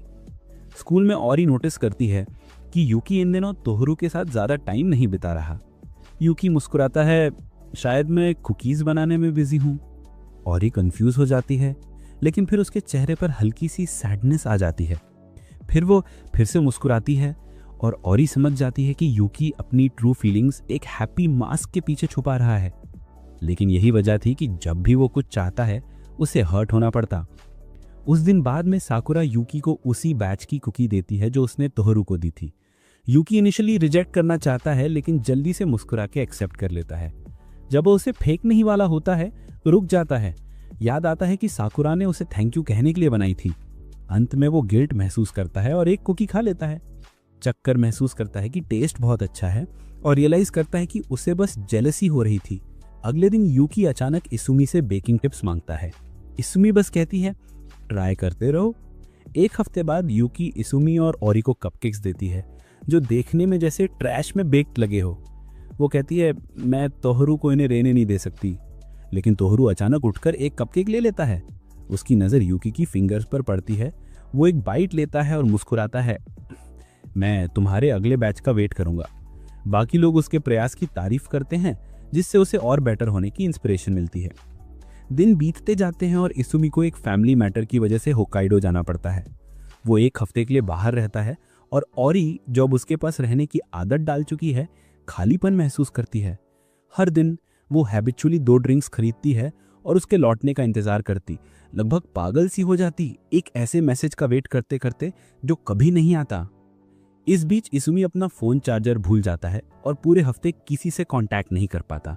जब वो फाइनली लौटता है, औरी खुद को रोक नहीं पाती और सीधा उसके अपार्टमेंट की ओर दौड़ रहती है। उसी समय इसुमी उसका फोन चार्ज करता है, मैसेज देखता है और बाहर निकलता है। जैसे ही लॉबी में पहुंचता है ओरी आ जाती है और दोनों टकरा जाते हैं। इतने लंबे समय बाद एक दूसरे को देखकर वो हफ्ते को याद करने के लिए गले मिलते हैं, जैसे वो हफ्ता हमेशा के लिए बीत गया हो। स्कूल वापस आकर लड़कियां ओरी से पूछती हैं कि इसुमी को सबसे ज्यादा क्या नापसंद है। वो मानती है ये स्कैरी मूवीज है, हालांकि फिर भी वो उनके साथ देखता है। वो टीज करते हैं, कहते हैं कि शायद वो ऐसा इसलिए करता है क्योंकि ओरी उसे फोर्स करती है। फिर यूकी कुछ कहता है जो ओरी के दिमाग में सेटल हो जाता है।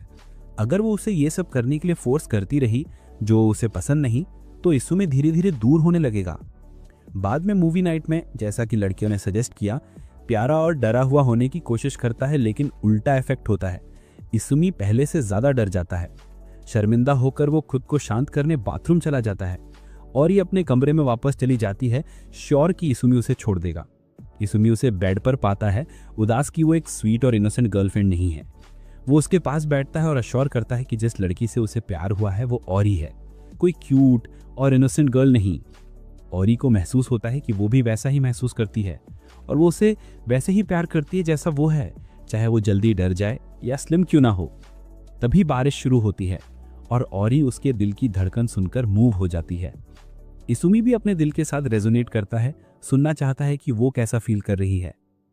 जैसे जैसे बारिश तेज होती है वो एक नए स्टेज पर पहुंचते हैं जहां चेरीज तोड़ी जाती हैं और पिकल्स बनाए जाते हैं। कुछ नाइट्स बाद इसुमी को अपने पास्ट के बैड ड्रीम्स आने लगते हैं। सपनों में वो अपने यंग सेल्फ से मिलता है जो हेट से भरा हुआ है, अकेला है और लाइफ से हार मानने को तैयार है। इसुमी उसके पास खड़ा होता और स्कैमली कहता है, थोड़ी देर और लाइफ पर भरोसा रखो। एक दिन तुम्हारे लाइफ में लोग आएंगे जो केयर करेंगे, चाहे वो फ्रेंड्स हो जो तुम्हें वैसे ही एक्सेप्ट करें जैसे तुम हो, या एक गर्ल जो तुम्हारे लिए हंसेगी, रोएगी और प्यार करेगी। सुबह जब इसुमी उठता है उसकी आंखें टीयर से भीगी होती हैं। इस बीच रूमी की नज़र में केईकारू, हमेशा कॉन्फिडेंट दिखने वाला छात्र परिषद का अध्यक्ष जो सबको स्ट्रांग और काम लगता है, असल में लोगों की सोच से बहुत कम परफेक्ट है। वो जानती है कि केईकारू कितना स्ट्रिक्ट होता है और लोगों की मिस्टेक्स के लिए उन्हें डांटता है, लेकिन असल में उसका दिल बहुत सॉफ्ट है और अपनी आवाज़ ऊंची करना बिल्कुल पसंद नहीं करता। वो देखती है कि वो किस तरह दूसरों की क्लमजीनेस का मजाक उड़ाता है, जबकि असल में वो खुद थोड़ा इनसिक्योर फील करता है। लेकिन रूमी के लिए यही उसका वो डेलिकेट और रियल साइड था जिससे वो सचमुच प्यार करती थी। जब वे पहली बार मिले, रूमी ने उसमें कुछ अलग देखा। जहां बाकी गैंगस्टर्स बस उसकी ब्यूटी की तारीफ कर रहे थे, वहीं केईकारू ने बस इतना कहा, तुम नॉर्मल दिखती हो। बस इतना कहकर उसने रूमी का ध्यान खींच लिया। एक दिन क्लास में रूमी उसे पढ़ते हुए देखती है और डिसाइड करती है कि बात शुरू करनी चाहिए। वे अपनी फेवरेट बुक्स के बारे में बात करने लगते हैं। केईकारू बताता है कि उसके पेरेंट्स के पास पूरा रूम ही बुक से भरा है। रूमी क्यूरियोसिटी से पूछती है, क्या मैं कभी उन्हें देख सकती हूँ? केईकारू हाँ कह देता है। कुछ दिन बाद रूमी आती है और केईकारू उसे अपना रूम दिखाता है। जब वो शेल्फ्स देखती है, उसे दुनिया खत्म होने से पहले एक दिन नाम की पुरानी किताब दिखाई देती है। अगले दिन रूमी उसे एक और किताब उधार देती है, लेकिन केईकारू हेजिटेट करता है क्योंकि उसे पता है कि उसका एक दोस्त उसे पसंद करता है। वो इसे बताता है, लेकिन रूमी इग्नोर कर देती है और पूछती है, क्या मैं फिर आ सकती हूँ? दूसरी मुलाकात में किताबों की पंक्तियों से घिरी रूमी मजाक में पूछती है, अगर दुनिया एक दिन में खत्म हो जाए बिल्कुल किताब की तरह, तो तुम क्या करोगे? केईकारू मुंह मोड़ लेता है और क्वाइटली स्वीकार करता है कि वो उसे पसंद करता है। रूमी एक पल के लिए फ्रोजन हो जाती है, नहीं पता कि वो मजाक कर रहा है या सच में, लेकिन जब वो उसका लाल चेहरा देखती है तो समझ जाती है कि वो सीरियस है। वो मुस्कुराती है और बताती है कि उसे भी वही फीलिंग है। यहीं से उनका रिश्ता ऑफिशियली शुरू होता है। इसी बीच ओरी के कमरे में ओरी इसुमी के पैरों पे नई पॉलिश लगा रहा था जो उसने खरीदा था, लेकिन जब इसुमी दूसरा पैर मांगती है, ओरी थोड़ा ऑकवर्ड फील करता है और अपना पैर उसके सिर पर रख देता है। वो जल्दी से माफी मांगता है, लेकिन ओरी बस हंसकर टाल देता है। वो सोचती है कि इसुमी होनोका और शिंदो के सामने इतना डोमिनेंट और नॉइजी कैसे हो सकता है, लेकिन जब सिर्फ वो दोनों होते हैं वो जेंटल और सॉफ्ट हो जाता है। इसे देख वो सोचती है, असली इसुमी कौन सा है? इसुमी अश्योर करता है कि वो वही साइड जो उसके साथ है वही रियल है। वो मानता है कि वो इतना स्ट्रिक्ट नहीं है और मजाक में पूछता है, चाहो तो चिल्लाऊं या मार दूं? ओरी सरप्राइज होती है, लेकिन कहती है, मुझे सच में ये चीजें पसंद है, और वे इसे आजमाते हैं। अगली सुबह स्कूल में वो रूखे और एरोगेंट एटीट्यूड के साथ आता है, जिससे सभी शॉक हो जाते हैं। तोहरो तुरंत समझ जाता है कि ये ओरी का आइडिया है और काकेरू भी कहता है कि अगर नहीं चाहते तो स्टॉप कर दे, लेकिन इसुमी नहीं रोक सकता क्योंकि उसकी प्यारी गर्लफ्रेंड ने उसे कहा था। बाद में जब वे अकेले होते हैं, इसुमी 70 स्टाइल ड्रंकन हस्बैंड की रोल प्ले करता है और ओरी पर वही ट्राई करता है। तभी दूसरी क्लास की कुछ लड़कियां आ जाती हैं और उन्हें पकड़ लेती हैं। इसुमी उन्हें घूरता है और वे डर कर भाग जाती हैं, जबकि ओरी इसे एंजॉय करता है, लगभग चीखते हुए। इसी बीच युकी को एक लड़का खींच कर ले जाता है और अपनी फीलिंग्स एक्सप्रेस करता है। ओरी ऑब्जर्व करती है और जब युकी से पूछती है तो वो सच बताती है कि उसे अभी भी कंफ्यूज फील हो रहा है। अंत में वो ग्रुप को बताती है कि वो उस लड़के को रिजेक्ट करना चाहती है, लेकिन अनश्योर है कि कैसे। इसुमी एक प्लान बनाता है जिससे लगे कि युकी का पहले से ही बॉयफ्रेंड है। तोहरो इस रोल के लिए तैयार हो जाती है और युकी का हाथ थाम लेती है। मन ही मन वो सोचती है काश ये प्रिटेंड ना होता। वे प्लान पर एक्ट करते हैं, कपल की तरह बिहेव करते हैं, लेकिन तभी अकाने आता है। तोहरो ठिठक जाती है क्योंकि अकाने का डेडली फेस कार्ड है जिससे कोई भी गर्ल इंस्टेंट प्रभावित हो सकती है। तोहरो इंस्टेंट ही क्रैक हो जाती है, लगता है अब कोई चांस नहीं। लेकिन जब अकाने देखता है कि तोहरो युकी का हाथ पकड़े हैं तो अज्यूम करता है कि वे साथ हैं, पोलाइटली माफी मांगकर चला जाता है। इसके बाद ओरी युकी के पास आती है और पूछती है इतने हॉट लड़के को क्यों रिजेक्ट किया।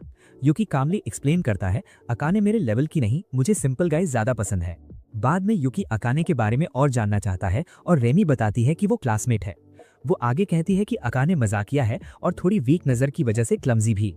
युकी को आइडिया आता है और स्कूल के बाद वो अकाने के पीछे दौड़ता है और पूछता है क्या उसने उसकी नजर को गलत समझा। अकाने मुस्कुराती है और कहती है नहीं, मैं जानती हूँ वही तुम हो, मेरी नजर सिर्फ तुम पर थी। तभी बाकी लोग आते हैं और जब वे बात करने की कोशिश करते हैं तो अकाने की वीक नजर साफ दिखती है। वो उन्हें गलत पहचानकर यूजी, नोबारा और मेगुमी बुलाता रहता है। कुछ दिनों बाद ओरी क्लासरूम में इसुमी के बाल बना रही होती है, लेकिन उसकी स्किल की वजह से इसुमी क्लास गर्ल्स का ध्यान अट्रैक्ट करने लगता है। ओरी इंस्टेंटली जेलस हो जाती है, बिना बोले उसका हाथ पकड़कर उसे घर ले जाती है। रास्ते में वे इसुमी के 2 पुराने क्लासमेट्स से मिलते हैं जो पुराने गैंगस्टर्स हैं। वे फिर से मजाक उड़ाते हैं और कहते हैं कि नए लुक्स के बावजूद वो वही लोनली और डिफीटेड इंसान है।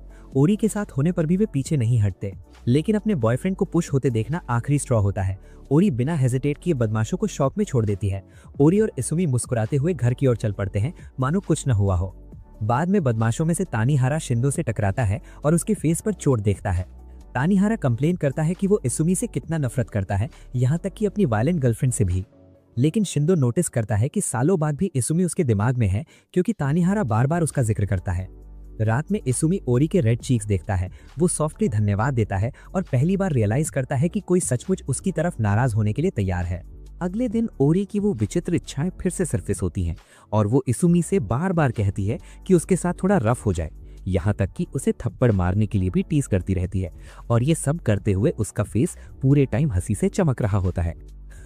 तभी शिंदो कहीं से अपीयर हो जाता है। वो उनकी कॉन्वर्जेशन का कुछ हिस्सा सुन लेता है और कॉन्टेक्स्ट ना समझ पाने की वजह से अज्यूम कर लेता है कि यहाँ कुछ वियर्ड हो रहा है और ओरी सच में चाहती है कि उसके गालों पर स्लैप पड़े। शिंदो इसुमी से कहता है कि वो अपनी गर्लफ्रेंड की हर बात माने और उसे कुछ करने के लिए एनकरेज करता है, लेकिन इसुमी तुरंत अश्योर करता है कि ये कोई गलत बात नहीं है। नाराज होकर वो ओरी की कलाई टाइट पकड़ता है, उसे प्लेफुल कटी हुई कुदाल कहता है और खींचकर दूर ले जाता है, जिससे शिंदो और कंफ्यूज हो जाता है कि क्या चल रहा है। उस रात ओरी एक छोटे मार्केट में रुकता है और तानीहारा और उसके दोस्तों से टकरा जाता है, लेकिन इस बार एक तीसरा लड़का भी उनके साथ होता है। ओरी उन्हें कूड़ा फेंकने के लिए डांटता है और तीसरा लड़का सख्ती से ट्राई करता है, लेकिन तानीहारा और उसका दोस्त उसे जल्दी ही खींच लेते हैं और कहते हैं कि अगर वो चुप नहीं रहा तो उनके ब्लिजीज कट जाएंगे। ओरी चली जाती है, लेकिन कुछ ही बाद इसुमी अराइव करता है। उनका डर डबल हो जाता है जब वे देखते हैं कि इसुमी अचानक ओरी के सिर पर स्लैप मार देता है। अब उन्हें फुल कॉन्फिडेंस हो जाता है कि इसुमी ओरी से भी ज्यादा डेंजरस है। हालांकि अंदर ही अंदर इसुमी नर्वस है और खुद को भरोसा नहीं हो रहा कि उसने अपनी ही गर्लफ्रेंड को स्लैप दिया। लेकिन जब वो ओरी के स्माइलिंग फेस को देखता है तो डीप ब्रेथ लेता है और टाइट हग करता है और खुद से कहता है आगे बढ़ो और उसे खुश रखो। घर वापस आकर इसुमी कियोसुके से एडवाइस लेने के लिए अकेले मिलना चाहती है। कियोसुके खुशी खुशी तैयार हो जाता है, लेकिन स्ट्रेंजली उनकी मीटिंग बाथरूम में ही होती है। इसुमी बताती है कि उसे ओरी के रूखे व्यवहार में कितना फैसिनेशन है और उसे मजा क्यों आता है, लेकिन कियोसुके इनिशियली समझ नहीं पाता। बाद में वो एक्सप्लेन करता है कि ओरी को इसुमी को उसके जेंटल नेचर के ऑपोजिट बिहेवियर में देखना पसंद है और ये सही लगता है। कुछ दिन बाद इसुमी और तोरू ड्रिंक्स ले रहे होते हैं और तभी मिजुची नाम के क्लासमेट से एनकाउंटर होता है। तोरू उसे ग्रीट करता है, लेकिन मिजुची साइलेंटली आगे बढ़ जाता है। इसुमी को लगता है कि शायद ओरी के लिए उसकी फीलिंग्स हैं। दोनों अग्री करते हैं कि जब तक कोई जेन्युइनली सीरियस न हो वे एक्सेंट्रिक पर्सनालिटी वाले ओरी को हैंडल नहीं कर पाएंगे। क्लास में वापस जाने से पहले इसुमी रियलाइज करता है कि शायद उसका फोन साइंस लैब में रह गया है और वापस देखने दौड़ता है। अंदर उसे मिजुची मिलता है। इसुमी ट्राई करता है कॉन्वर्सेशन शुरू करने की, लेकिन मिजुची इग्नोर करता है। तभी इसुमी अलमारी में अपना फोन ढूंढता है। मिजुची उसे टीज करता है, इसलिए इसुमी डिसाइड करता है कि मदद करवा लेगा। मिजुची उसका नंबर डायल करता है और रिंगटोन इसुमी की पिछली पॉकेट से गूंजती है। मिजुची इरिटेट होता है और ऑलमोस्ट पूछ ही लेता कि ओरी को ऐसा इडियट क्यों पसंद है, लेकिन रोक लेता है। इसुमी नोटिस करता है और मिजुची से अजीब सवाल पूछता है, क्या तुम ओरी को जोर से स्लैप कर सकते हो? मिजुची कंफ्यूज दिखता है और कहता है, नहीं, कभी नहीं, चाहे रीजन कुछ भी हो। इसुमी हल्की मुस्कान के साथ कहता है, तुम मेरे लायक कभी नहीं होगे। फिर ओरी पूछता है कि फोन मिला या नहीं, और इसुमी थोड़ा हार्श बिहेव करता है और कहता है कि अपने सीफूड सेंटेड चीक्स हटाओ। मिजुची सहज तरीके से आगे बढ़ता है, लेकिन इसुमी उसे रोक देता है क्योंकि ओरी अब ऑलमोस्ट क्रीम लगा चुका होता है। उस रात तानीहारा को बुरा सपना आता है। वहां वो डार्क रूम में फंसा होता है और इसुमी उसे घूरता है और बोलता है कि तानीहारा असल में कावर्ड है और रियलिटी फेस करने की हिम्मत नहीं रखता। फिर स्कूल के रैबिट्स के रूप में पास्ट ग्लिम्सेस लौटते हैं और इसुमी उनका कितना केयर करता था। तानीहारा स्वेट सोक्ड जागता है और तुरंत शिंदो को फोन करके इसुमी का नंबर मांगता है। वो कॉल करता है, लेकिन इसुमी फोन उठाती नहीं, इसलिए तानीहारा इसुमी की फैमिली केक शॉप पर जाता है और पहुंचता है ठीक उस समय जब इसुमी शॉप बंद कर रही होती है। तानीहारा प्रिटेंड करता है कि केक खरीदने आया है और इसुमी उसे पास की दुकान की ओर पॉइंट करती है, लेकिन तानीहारा रिफ्यूज करता है और कहता है कि वो कल इसुमी का चीज केक लेने आएगा। इसुमी उसे फ्रूट टार्ट भी लेने के लिए कहती है और तानीहारा मान जाता है। दोनों अपनी सीक्रेट जेस्चर से समझ जाते हैं, जैसे खरगोश के कान की 2 उंगलियां उठाना। तानीहारा पूछता है कि इसुमी ने फोन क्यों नहीं उठाया। इसुमी बताती है कि फोन ब्रोकन था, जल्दी फिक्स करवा लेगी। तानीहारा रियलाइज करता है कि इसुमी उसे इग्नोर नहीं कर रही थी। फिर उसे याद आता है कि उसने पहले कितनी बार इसुमी को इग्नोर किया था। गिल्ट फील करता है। याद आता है कि कैसे उसने रैबिट्स को फीड करना भूल गया, कैसे वे मर गए और किस तरह उसने इसुमी को ब्लेम किया। अब वो एक्सेप्ट करने को तैयार है, लेकिन सोचता है कि क्या कभी करे जाएगी कि सीधे बोले। बाद में इसुमी ओरी को उसकी बुक शेल्फ ऑर्गेनाइज करने में हेल्प करती है और उनकी पुरानी एनुअल बुक मिलती है। वो पूछती है कि अभी भी उसके पास है या नहीं।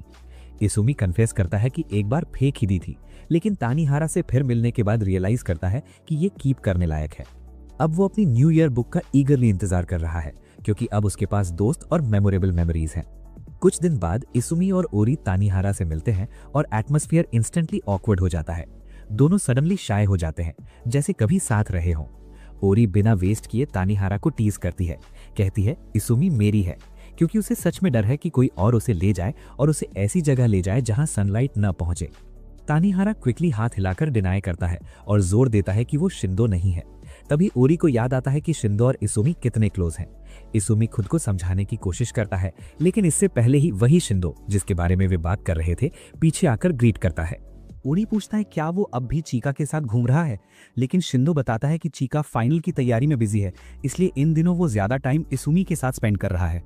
ये बात ओरी की आंखों में जेलसी की आग जला देती है और वो इमेजिन करता है कि दोनों बारी बारी से एक दूसरे के अचार में टिकल कर रहे हैं। ओरी के गुस्से को देखकर तानीहारा शिंदो को पकड़ लेता है और जल्दी से घसीट कर ले जाता है।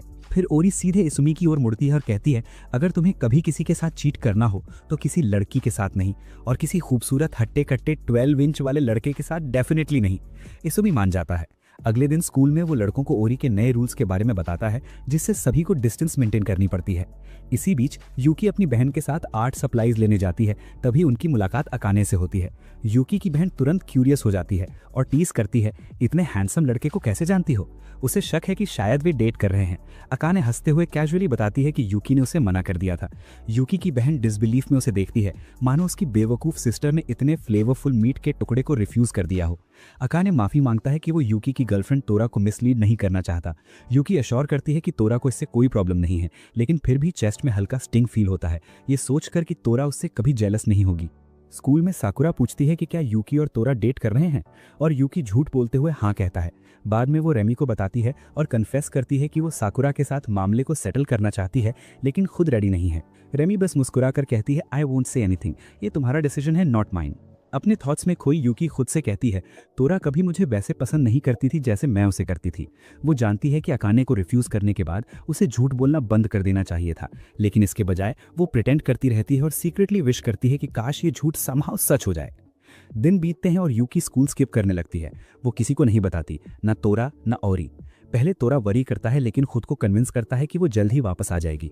इस बीच उसकी बहन एंग्री है और जानना चाहती है कि यूकी स्कूल क्यों छोड़ रही है। वो अक्यूज करती है कि वो कुछ चाहती है लेकिन कभी क्लियरली नहीं बोलती। वो यूकी से कहती है तय करो कि तुम्हें क्या चाहिए और उसके पीछे जाओ, नहीं तो हमेशा रिग्रेट करना पड़ेगा। ये वर्ड्स यूकी के माइंड में एको करते हैं। जब वो फाइनली अपना फ़ोन ऑन करती है, डजन्स ऑफ मैसेजेस शो होते हैं, लेकिन जब तोरा का एक मैसेज आता है जिसमें लिखा होता है कि साकुरा ने उसके सामने कन्फेस किया है, तो वो शॉक्ड रह जाती है। अगले हफ्ते यूकी स्कूल लौटती है और प्रिटेंड करती है कि सब ठीक है। लड़कियां रिलीफ महसूस करती हैं, लेकिन वो बिहेव करती है जैसे कुछ हुआ ही ना हो। बाद में तोरा उसे रूफटॉप पर बुलाता है और उसे पता चलता है कि अब उनके फेक रिलेशनशिप का एंड हो गया है। वो अज्यूम करती है कि तोरा अब साकुरा के साथ है, लेकिन तोरा बताता है कि साकुरा ने कन्फेस तो कर दिया लेकिन जवाब कभी नहीं मांगा, क्योंकि उसे लगता है कि यूकी उसे डेट कर रही है। यूकी पूछती है तुमने बात साफ क्यों नहीं की। तोरा कहता है कि वो अपने शो ऑफ प्रॉमिस को निभा रहा है और एक्सेप्ट करता है कि वो साकुरा को डेट नहीं कर सकता क्योंकि वो टू काइंड, परफेक्ट और उससे बेटर डिजर्व करती है। यूकी शांत खड़ी रहती है। उसे साकुरा पर पिटी आती है। उसने इतना एफर्ट किया, कुकीज बनाई, लव चेस किया, जबकि वो खुद भाग गई। फिर भी उसका एक छोटा गिल्टी पार्ट खुश है, क्योंकि भले ही ये रियल ना हो, फिर भी वो तोरा के सबसे क्लोज है। वो जानती है कि ये सेल्फिशनेस है, क्योंकि साकुरा स्प्रिंग जैसी वार्म, वाइब्रेंट और लाइफ फिल्ड है, जबकि वो मेल्टिंग स्नो जैसी कोल्ड और मैसी। वो सांस छोड़ती है, कोल्ड एयर में अपनी ब्रेथ को मिस्ट बनते हुए देखती है। तोरा कहता है आज तक का सबसे कोल्डेस्ट डे है और ऐड करता है I am waiting for the snow to fall. Yuki पूछती है लेकिन स्नो गिरना क्यों चाहते हो, जबकि ये स्लिपरी, ट्रबलसम और इनिशियली ही ब्यूटीफुल लगती है, फिर स्प्रिंग में मेल्ट हो जाती है। तोरा उसे देखता है और कहता है स्नो स्प्रिंग की वजह से मेल्ट नहीं होती, जब वो मेल्ट करना चाहती है तब मेल्ट होती है। यूकी सॉफ्टली रिप्लाई करती है साकुरा के ब्लूम के लिए स्नो गॉन होना जरूरी है, लेकिन तोरा जोर देकर कहती है it doesn't vanish just because Sakura says so. Yuki उसकी स्टबन लॉजिक पर हंसती है, लेकिन सीक्रेटली जानती है कि वो उसे कंफर्ट देने की कोशिश कर रहा है। फिर मुस्कुराते हुए तोरा उसका हाथ पकड़कर उसे अंदर ले जाता है। इसी बीच केकारू रेमी से पूछती है साकुरा इतनी खुश क्यों है, जैसे अभी अभी उसने अपने लिए स्टड बॉयफ्रेंड ढूंढ लिया हो। रेमी बस मुस्कुराकर कहती है एक्चुअली मैटर कुछ और है। केकारू को पजल तब तक समझ नहीं आता जब तक साकुरा स्टूडेंट काउंसिल रूम में नहीं पहुंचती। बाहर से तो वो नॉर्मल लगती है, लेकिन जब उसकी नज़र खिड़की के बाहर तोरा और यूकी को हंसते हुए देखती है तो उसकी एनर्जी बदल जाती है। केकारू नोटिस करती है और पूछती है कुछ रॉन्ग है क्या। साकुरा ट्राई करती है बात अवॉइड करने की, लेकिन केकारू पीछे पीछे आती है। फाइनली वो कन्फेस करती है कि एक्सेप्ट करने से पहले ही रिफ्यूज कर दिया गया था। उसका दोस्त केकारू गुस्से में फिस्ट्स क्लेंच करता है और उस लड़के को इडियट कहता है जिसने उसकी बात सुनी, क्योंकि उसने उस जैसी प्यारी लड़की नहीं चुना। ये सुनकर साकुरा का पेशेंस टूट जाता है, उसकी स्माइल फेड हो जाती है और पहली बार वो ओपनली क्राई करती है। इस बीच अकाने रियलाइज करता है कि हार्ट ब्रेकर तोरा है, लेकिन ये भी जानता है कि साकुरा का ब्रोकन हार्ट उसकी गलती नहीं है। कुछ दिन बाद लंच टाइम में ओरी को पता चलता है कि सिर्फ उसके और यूकी के ही भाई बहन हैं, बाकी के नहीं। लेकिन तोरा बताती है कि शू का भी एक सिबलिंग है। सभी सरप्राइज्ड हैं क्योंकि शू कभी फैमिली के बारे में बात नहीं करता। तोरा बताती है कि उसे तब पता चला जब वो हाल ही में शू के घर गई और उसकी छोटी बहन से मिली। हालांकि दोनों दिखने में सेम है। तोरा कहती है कि शू जहां इंटेलिजेंट और नॉइजी है, उसकी सिस्टर काम और क्वाइट। तभी शू बर्गर कूपन लिए अंदर आता है और लड़कियां तुरंत उसे स्कोल्ड करती हैं कि भाई जैसा कूल एटीट्यूड नहीं दिखा रहा। बाद में स्टूडेंट काउंसिल रूम में एक सडन मीटिंग के दौरान ओरी पूछता है अकाने अब भी इतनी फॉर्मल क्यों बात करता है, जबकि हम सब काफी क्लोज हो गए हैं।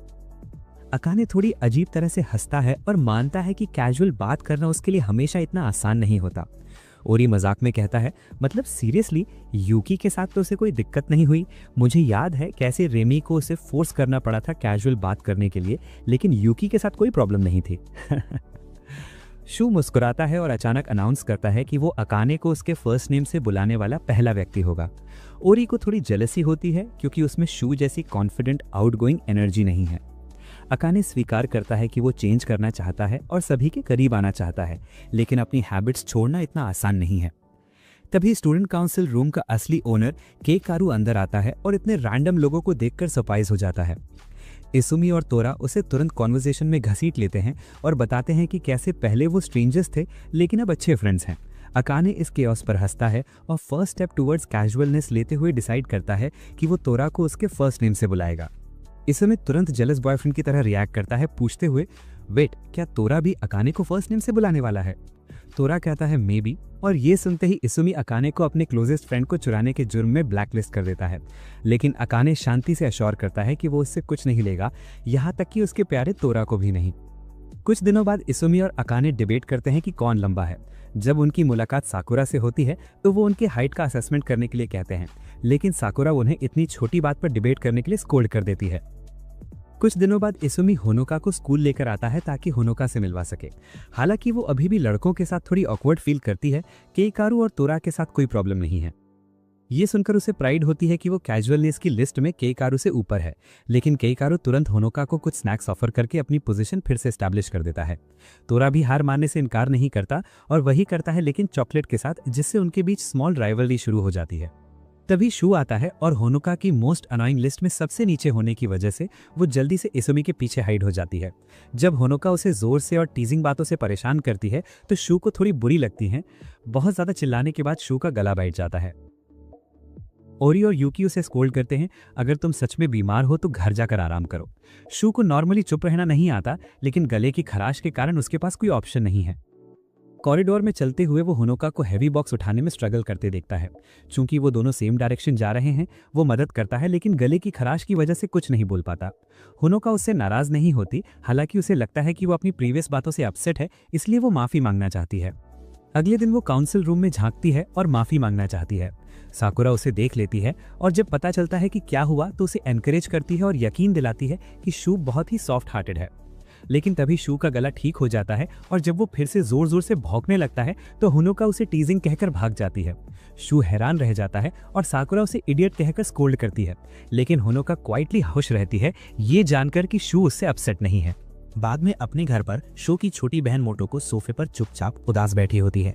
वजह ये कि उसकी टीचर ने साफ साफ कह दिया है कि वो जिस स्कूल में जाना चाहती है उसके लायक नहीं है, और ऊपर से क्लास के सामने उसका मजाक भी उड़ाया गया। जब शूज की बुझी हुई हालत देखता है तो बिना कुछ कहे उसके पास आकर बैठ जाता है और कैजुअली अखबार पलटने लगता है। जब मोटोको बोलती है कि उसे डिनर नहीं करना तो शू बहुत शांति से बस इतना पूछता है, क्यों? मोटोको धीरे धीरे बताती है कि कैसे उसकी टीचर ने उसका मजाक उड़ाया। शू पहले तो इसे हल्के मजाक में उड़ा देता है, इतना कि मोटोको उसे लगभग थप्पड़ मार ही देती है, लेकिन तभी शू का एक्सप्रेशन बदल जाता है। उसका चेहरा ठंडा पड़ जाता है और आंखों में साफ साफ एंगर दिखने लगता है। उसे अच्छे से पता है कि मोटोको कितनी मेहनत करती है और वो कहता है कि किसी को भी उसका मजाक उड़ाने का कोई हक नहीं है। वो टीचर का नाम तक पूछ लेता है, आधे मजाक आधे सीरियस अंदाज में, ये कहते हुए कि वो उसे टाइम से पहले रिटायर करवा देगा। मोटोको कांपती हुई बताती है कि इतनी मेहनत के बावजूद उसके मार्क्स गिरते जा रहे हैं और टीचर का कहना है कि उसके ड्रीम स्कूल में एडमिशन मिलना ऑलमोस्ट इम्पॉसिबल है। ये कहते कहते वो फूट फूट कर रोने लगती है। शू उसके सिर पर हाथ फेरते हुए उसे काम करने की कोशिश करता है। वो कहता है कि जिस स्कूल में वो जाना चाहती है वो वैसे भी कुछ खास नहीं है, उसकी यूनिफॉर्म तो कुत्ते की गंदगी जैसी दिखती है, इसलिए बेहतर है कि वो उसके स्कूल में आए क्योंकि वहाँ की यूनिफॉर्म उससे भी ज्यादा बेकार है। अगले दिन स्कूल में शू होरी से मोटोको की पढ़ाई में हेल्प करने का रिक्वेस्ट करता है। अपनी प्रॉब्लम बताते ही होरी सब समझ जाती है और बाद में मोटोको को अपने रूम में पढ़ने के लिए ले जाती है। जैसे ही मोटोको कमरे में पहुंचती है, होरी सबसे पहले उनके लिए हॉट चॉकलेट बनाती है और जोर देकर कहती है कि थोड़ी ब्रेक लेकर आराम से बात करें। उसे पता है कि मोटोको किसी नए इंसान के साथ पढ़ाई करने में अनकंफर्टेबल महसूस कर रही है। धीरे धीरे मोटोको खुलकर बताती है कि उसके फोन में सिर्फ शू का ही नंबर सेव है और अगर वो देर से घर आए तो शू गुस्सा हो जाता है। ये सुनकर होरी हल्के से मुस्कुरा देती है क्योंकि उसे एहसास होता है कि हमेशा शोर मचाने वाला शू भी अंदर से एक केयरिंग बिग ब्रदर है।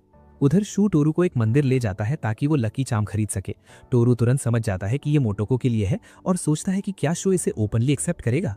वो शू को ये चार्म देने के लिए एनकरेज करता है क्योंकि दोनों भाई बहन जानते हैं कि चाहे वे कितना भी लड़ लें, सबसे ज्यादा केयर एक दूसरे की ही करते हैं। कुछ हफ्तों बाद जैसे जैसे क्रिसमस पास आता है, सब लोग प्लान्स बनाने लगते हैं। होरी के घर पर वो सोचती है कि क्या इजुमी उनके साथ क्रिसमस मनाएगा। शोता और क्योसुके दोनों उसे जोर देते हैं कि वो इजुमी को इनवाइट करे, लेकिन जब वो पूछती है तो इजुमी कहता है कि उसकी शॉप में भीड़ होगी और उसे नहीं पता कि वो आ पाएगा या नहीं।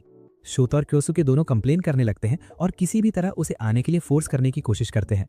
होरी हैरान हो जाती है कि असल में इजुमी का सबसे करीबी साथी कौन है। इसी बीच टोरू खुद की उलझी हुई फीलिंग से जूझ रहा होता है। वो शू और काकेरू को बाहर डिनर पर ले जाता है, उम्मीद करता है कि बातें करके उसका माइंड क्लियर हो जाएगा। वो ओरी पर अपने पुराने क्रश की बात करता है, फिर साकुरा के साथ हुई ऑकवर्ड सिचुएशन का जिक्र करता है और आखिर में युकी के बारे में ऑनेस्टली बता देता है कि वे सिर्फ फ्रेंड से कहीं ज्यादा करीब हैं, लेकिन पूरी तरह कपल भी नहीं है। शू और काकेरू को तो टोरू और युकी पहले से ही कपल लगते हैं, इसलिए शू सीधे पूछ लेता है कि क्या वो युकी को पसंद करता है। टोरू मान लेता है कि उसे पसंद करता है, लेकिन ये बात जोर से कहना अभी भी उसे स्ट्रेंज लगता है। काकेरू उसे समझाता है कि दूसरों की ओपिनियन मैटर नहीं करती, असली बात यह है कि क्या वो अपने रिश्ते में खुश है। स्कूल में ब्रेक के दौरान युकी टोरू के पास आती है और पूछती है कि क्या वो उसके साथ वो वीडियो गेम खेलने आ सकती है जिसका जिक्र उसने पहले किया था। टोरू थोड़ा हेजिटेट करता है, लेकिन फिर मान जाता है, सोचते हुए कि जिस चीज से वो डर रहा है वो कभी ना कभी तो होगी ही। उस दोपहर यूकी उसके घर जाती है और उसकी विशाल हवेली देखकर दंग रह जाती है, लेकिन तभी टोरू थोड़ा ऑकवर्ड बिहेव करने लगता है। चुपचाप उसे अंदर ले जाता है जैसे वो नहीं चाहता कि यूकी उसके पेरेंट्स से मिले। रूम में पहुंचते ही टोरू दरवाजा बंद कर लेता है और जल्दी से अपनी टाई ढीली करता है। यूकी को लगता है कि अब ताली बजाने का टाइम आ गया है। टोरू तुरंत उसे रीअश्योर करता है कि कुछ नहीं होगा और दरवाजा खोलकर कहता है कि अगर वो चाहे तो जा सकती है, क्योंकि वो नहीं चाहता कि यूकी उसके आसपास अनकंफर्टेबल महसूस करे। लेकिन यूकी अचानक बोल देती है कि उसे उससे डर नहीं लगता। तभी कोई दरवाजा खोलने की कोशिश करता है और टोरू तुरंत उसे रोक लेता है। यूकी सोचती है कि ये उसकी माँ है, लेकिन असल में वो याशिरो होती है, उसकी खूबसूरत मेड, जो ऑनेस्टली इस एनीमे की मेन हीरोइन होनी चाहिए थी।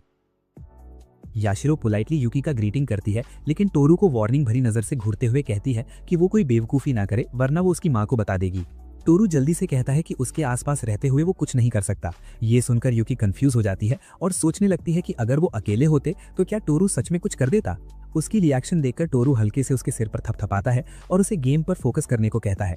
उसी पल उसे एहसास होता है कि फिलहाल उनके रिश्ते के लिए इतना ही इनफ है। स्कूल के आखिरी दिन सारे स्टूडेंट्स काउंसिल रूम में इकट्ठा होते हैं। जैसे ही केंटारू अंदर आता है, रेमी पहले से वहां होती है, आंखें चमकती हुई, और उसे क्रिसमस अपने घर पर मनाने का इनवाइट देती है। केंटारू घबरा जाता है और तुरंत मना कर देता है। सब लोग नाराज हो जाते हैं और टोरू तो असुमी से कह देता है कि वो उसे एक पंच मार दे। केंटारू तुरंत सफाई देता है कि बात गलत समझ ली गई है। वो जाना चाहता है, बस रेमी के घर में बहुत सारे कीड़े हैं और उसे उनसे डर लगता है। रेमी हंसते हुए कहती है कि वो सब मार देगी। बाद में होरी के घर पर पूरा परिवार अपने स्कूल ग्रेड्स देख रहा होता है। योरिका जब ग्रेजुएशन की बात करती है तो होरी सोचती है कि वो बस एक स्टेप दूर है। और फिर आ जाती है क्रिसमस ईव। हर कोई इसे अपने अपने तरीके से बिताता है। संयोग से आकाने एकियो की बहन से मिलता है। वो बताता है कि उसने कॉन्टैक्ट लेंसेज पहनना शुरू कर दिया है। जब वो उसे टीज करती है तो आकाने उसे क्रिसमस गिफ्ट के तौर पर लेंसेज की एक जोड़ी दे देता है और अनएक्सपेक्टेडली उनके बीच में क्लोजनेस बढ़ने लगती है। दूसरी तरफ टोरू और यूकी एक शांत, ऑलमोस्ट पीसफुल मुलाकात का मजा ले रहे हैं। वहीं शू अपना पूरा दिन मोटोको की पढ़ाई में लगा देता है और सकुरा के जोर देने पर केकिरू थोड़ा हिचकिचाते हुए रेमी के घर जाने के लिए मान जाता है। इसी बीच ओरी के घर पर माहौल थोड़ा अलग है, जहां क्योसोके बार बार पूछ रहा है कि क्या असुमी आएगा, और ओरी बिना कुछ कहे मन ही मन बस यही उम्मीद लगाए बैठी है कि वो जरूर आए। और तभी ऑलमोस्ट परफेक्ट टाइमिंग पर असुमी हाथ में केक लिए वहां पहुंच जाता है। करीब 1 घंटे बाद उसे अपनी दुकान लौटना पड़ता है और ओरी उसके साथ साथ चल पड़ती है। दोनों चुपचाप चलते रहते हैं। हवा में एक अजीब सी शांति है और तभी अचानक ओरी ग्रेजुएशन सेरेमनी का जिक्र कर देती है। वो धीरे से मान लेती है कि स्कूल खत्म होने के बाद भी वो उसके साथ रहना चाहती है। असुमी वहीं रुक जाता है, उसे ध्यान से देखता है और बिना किसी हेजिटेशन के सीधे शादी का प्रपोजल रख देता है। उस पल जब वो आगे बढ़ने लगता है तो मानो पूरी दुनिया 1 सेकंड के लिए फ्रीज हो जाती है। ओरी झट से कहती है कि वो उसे खुश रखेगी, पूरी कोशिश करेगी। दोनों एक दूसरे को प्रणाम करते हैं और साथ में फ्यूचर बिताने का वादा करते हैं। लेकिन तभी असुमी का फोन बज उठता है। स्क्रीन पर उसकी केक शॉप का नंबर देखते ही वो जल्दी से निकल पड़ता है और ओरी ठंड में वहीं खड़ी रह जाती है, दिल के अंदर एक गर्म सा एहसास लिए हुए। बाद में नए साल पर दोनों साथ मंदिर जाते हैं, बस एक छोटी सी मुलाकात के लिए। हंसते हुए ओरी कहती है कि ये कितना अजीब है कि असुमी इस साल की आखिरी शख्सियत भी है जिसे उसने देखा, और अगले साल की पहली भी। असुमी मुस्कुराता है और विश करता है कि काश ऐसा हर साल हो। घर लौटते वक्त ओरी पूछती है कि क्या वे हमेशा साथ रहेंगे। असुमी उसका हाथ मजबूती से पकड़कर वादा करता है कि हाँ, ऐसा ही होगा। फिर आता है स्कूल का आखिरी दिन। ओरी अपना लॉकर खाली कर चुकी है, लेकिन यूकी का लॉकर अब भी भरा हुआ है, इसलिए वो उसकी मदद करती है। तभी टोरा और असुमी वहां पहुंचते हैं और जब देखते हैं कि ओरी के हाथ खाली हैं तो वे अपना सामान भी उसके साथ बांट लेते हैं। फिर उनकी नज़र शू पर पड़ती है, जो खाली हाथ खड़ा है, और उन्हें याद आता है कि उसकी कितनी चीज़ें उन्होंने संभाल कर रखी थी, तो वे उसे भी सामान थमा देते हैं और आखिर में कोई भी खाली हाथ नहीं रहता। स्टूडेंट काउंसिल रूम में सकुरा सफाई में लगी है, जबकि रेमी एक पुराना स्कूल पैम्फलेट पलट रही होती है जिसमें उसे जू ट्रिप का एक एडवर्टाइजमेंट मिल जाता है जिस पर वो हमेशा से जाना चाहती थी। उसी पल केकिरो अकाने के साथ अंदर आता है। छुट्टियों की बातें चल रही होती हैं और रेमी जोश में सुझाव दे देती है कि सबको साथ में घूमने जाना चाहिए। इससे पहले कि केकिरो या अकाने कुछ कहें, सकुरा बीच में आकर उसे ज्यादा एक्साइटेड होने से रोकने की कोशिश करती है, लेकिन अकाने तो एक्साइटमेंट और बढ़ा देता है, ये कहते हुए कि वो जल्द ही ड्राइविंग लाइसेंस बनवाकर रोड ट्रिप पर जाना चाहता है।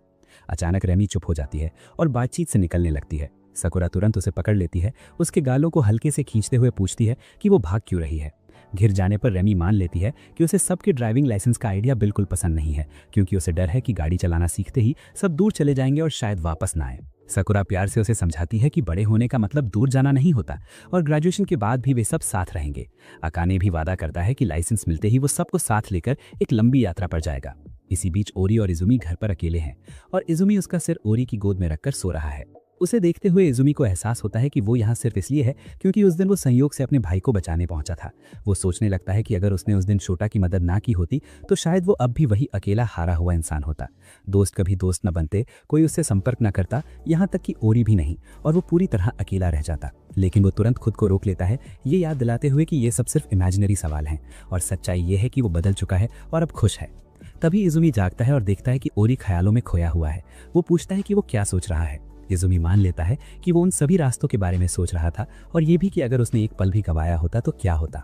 ओरी उठकर इजुमी से सटकर कहता है कि वो यहाँ डेस्टिनी की वजह से है और ये सब पहले से तय था। फिर आता है ग्रेजुएशन डे। जैसे ही केकिरू मंच पर भाषण देने आता है, इजुमी जोर से छींक देता है। सन्नाटा टूट जाता है और वो पहली और आखिरी बार क्लास क्लाउन बन जाता है। सेरेमनी के बाद इजुमी छत पर अकेला खड़ा होता है, बिल्कुल किसी मेन कैरेक्टर की तरह, कॉन्फिडेंस से भरा हुआ। उसे अपने पुराने रूप की झलक दिखती है, वो इंसान जो कभी दुनिया से छिपा रहता था, लेकिन इस बार वो उससे नजरें नहीं चुराता। वो उसे स्वीकार करता है और अपने नए सेल्फ से संतुष्ट महसूस करता है। क्लास में ओरी होमिनोका से बात कर रहा होता है, जो तब तक स्कूल खत्म होने को मानने को तैयार नहीं होती जब तक कि ओरी उससे मिलने का वादा नहीं करता। कॉरिडोर में टोरा आखिरकार सकुरा से सुलह कर लेता है और उनके बीच की सारी ऑकवर्डनेस खत्म हो जाती है। पास ही अकाने यूकी के साथ ग्रुप वेकेशन का आइडिया शेयर करता है और यूकी बिना झिझक मान जाती है, क्योंकि उसे पता है कि आने वाले सालों में भी वे सब जुड़े रहेंगे। और जैसे ही वे आखिरी बार स्कूल से बाहर निकलते हैं, कहानी का ये चैप्टर धीरे धीरे बंद हो जाता है। ओरी के साथ इजुमी को अपने जीवन में शांति, आज़ादी और एक मकसद मिल जाता है। वो जानता है कि आज से वो हमेशा उसी लड़की के साथ रहेगा जिसने उसकी पूरी दुनिया बदल दी। अगर आपने ये एनिमे रिकैप आखिर तक देखा है तो नीचे कमेंट करें लाइफ चेंजिंग लव, और अगर ऐसे रिकैप्स आपको पसंद है तो ये वीडियो ज़रूर देखें।